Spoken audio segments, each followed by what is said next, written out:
Question number 1 solve करते हैं हम 6.3 का।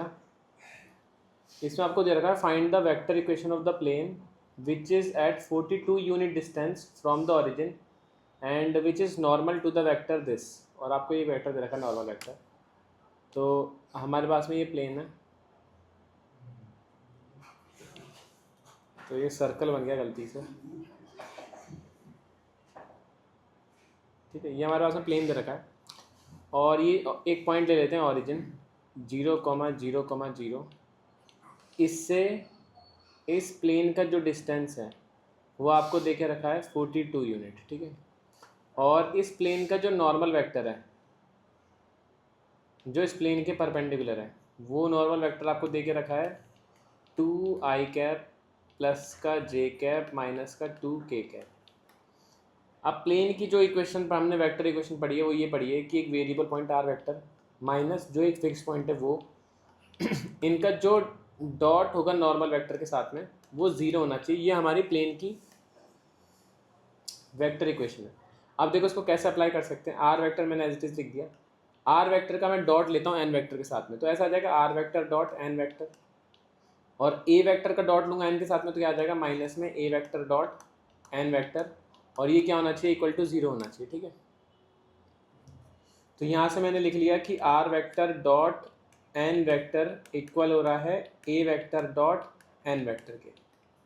ठीक है, r vector dot n vector आपको क्या गिवन था 2i plus j minus 2k। मैं एज लिख लेता हूँ 2i प्लस j माइनस का 2k और ये इक्वल होना चाहिए ए वेक्टर के। ए वेक्टर देखो, ए वेक्टर आपको गिवन नहीं है, उसकी जगह ये 0,0 से डिस्टेंस दे रखा था प्लेन का। तो मैंने इस प्लेन पर एक पॉइंट मान लिया और ये पॉइंट मैं ए वेक्टर को मैं मान लेता हूँ कोऑर्डिनेट्स।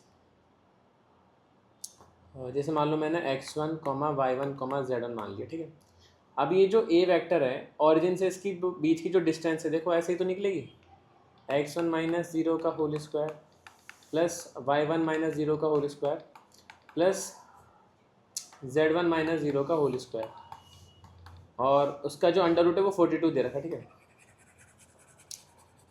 तो यहाँ से मैं लिख सकता हूँ कि ये जो a माइनस 0 वाला वेक्टर है, a माइनस 0 वाला वेक्टर है, ये परपेंडिकुलर डिस्टेंस बता रहा होगा और ये परपेंडिकुलर डिस्टेंस से आपको 42 दे के रखी है। ठीक है, और इसी तरीके से ये जो नॉर्मल वेक्टर ये बी प्लेन के परपेंडिकुलर होता है। तो अगर ये दोनों ही आपस में परपेंडिकुलर हैं प्लेन के तो ये दोनों आपस में क्या हो जाएंगे, पैरेलल हो जाएंगे। और ये पैरेलल हो जाएंगे तो इनके बीच का जो एंगल है वो क्या हो जाएगा, ज़ीरो हो जाएगा। ठीक है, तो पहले तो मैं क्या करता हूँ ना, ये मुझे ए पॉइंट दे के रखा था और ये ऑरिजिन दे के रखा था।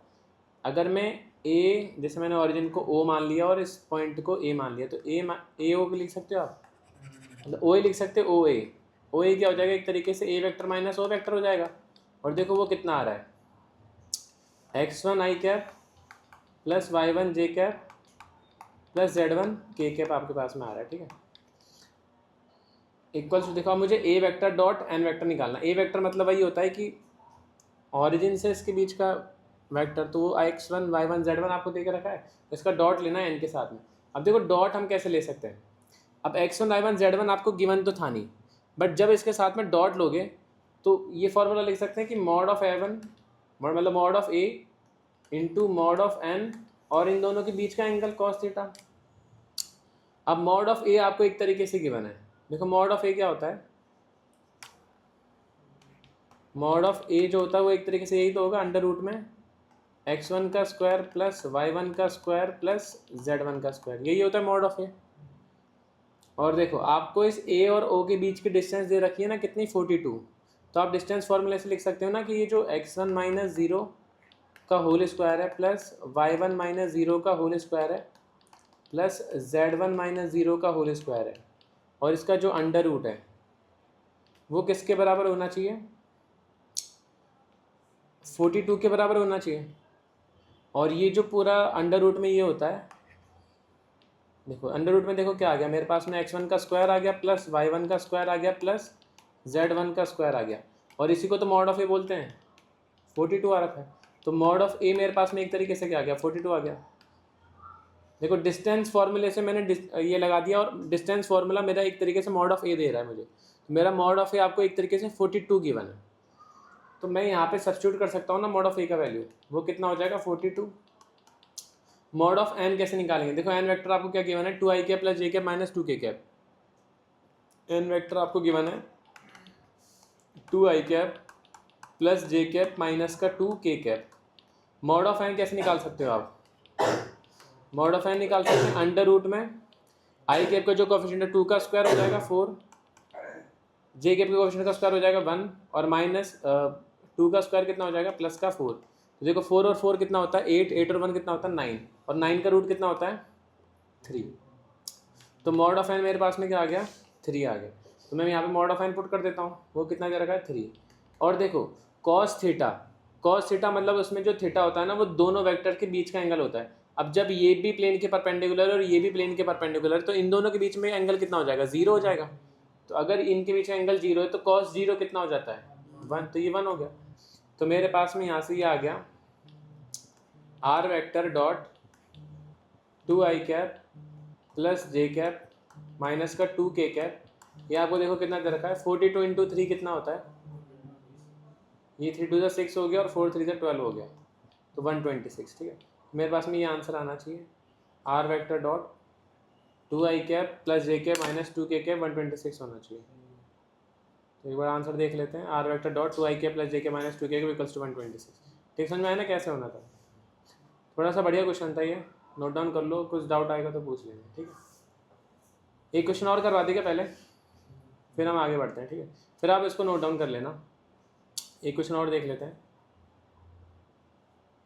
Find the perpendicular distance of the origin from the plane this.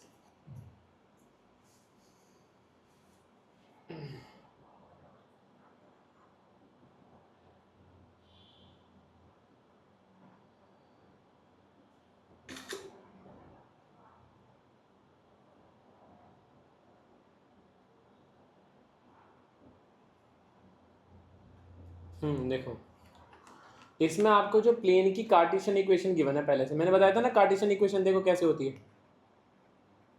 Cartesian equation of plane देखो कैसे होती है, वो ऐसे ही तो होती है ax plus b y plus c z plus d equal to 0, ऐसे ही तो होती है कार्टेशियन प्लेन ऑफ इक्वेशन।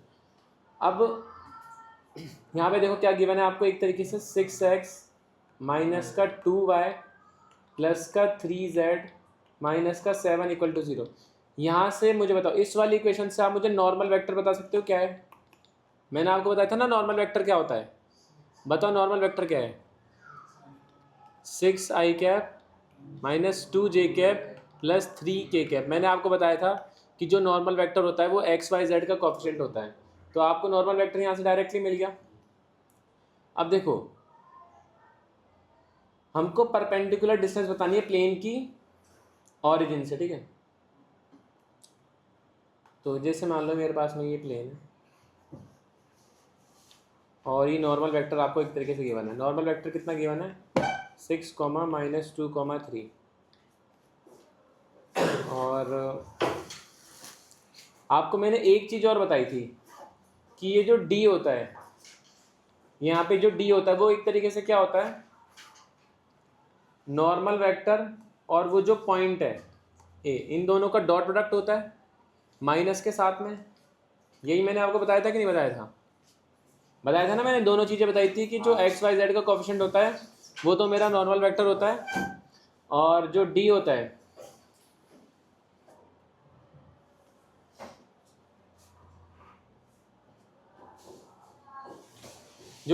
वो डॉट प्रोडक्ट होता है नॉर्मल वेक्टर और पॉइंट का। ठीक है, माइनस के साथ में। तो यहाँ से देखो d आपको यहाँ से कितना दे रखा है माइनस का 7, उसको मैं इक्वल कर दूंगा माइनस में normal vector dot a vector. ठीक है, माइनस से माइनस कैंसिल हो जाएगा। आपको देखो डॉट कितना दे रखा है, एक तरीके से n vector dot a vector कितना दे रखा है 7 दे रखा है। अब मुझे ए वेक्टर बतानी है क्या होता है। अच्छा हाँ, इसका डॉट प्रोडक्ट का फॉर्मूला लिख सकते हैं, वो हो जाएगा mod of n into mod of a equals to 7।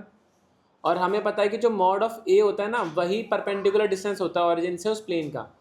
तो मॉड ऑफ ए को मैं क्या लिख सकता हूँ देखो फॉर्मूले में cos थीटा भी आएगा, बट जो cos थीटा है वो cos 0 हो जाएगा और cos 0 1 होता है, ठीक है। एक बार फॉर्मूले में लिख देते हैं हम। एन डॉट ए का फॉर्मूला होता है mod of n mod of a into cos theta equals to 7।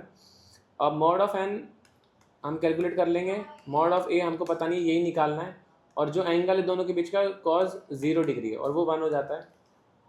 तो देखो एक बार एन वेक्टर देख लेते हैं कितना दे रखा है हमको।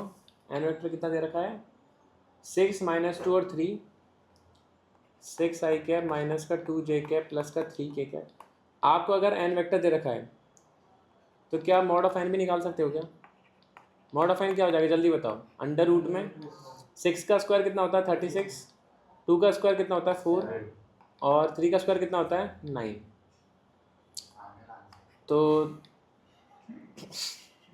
36 और 9 हो जाएगा 45, 45 और 4 हो जाएगा 49 और अंडर रूट में 49 कितना 7।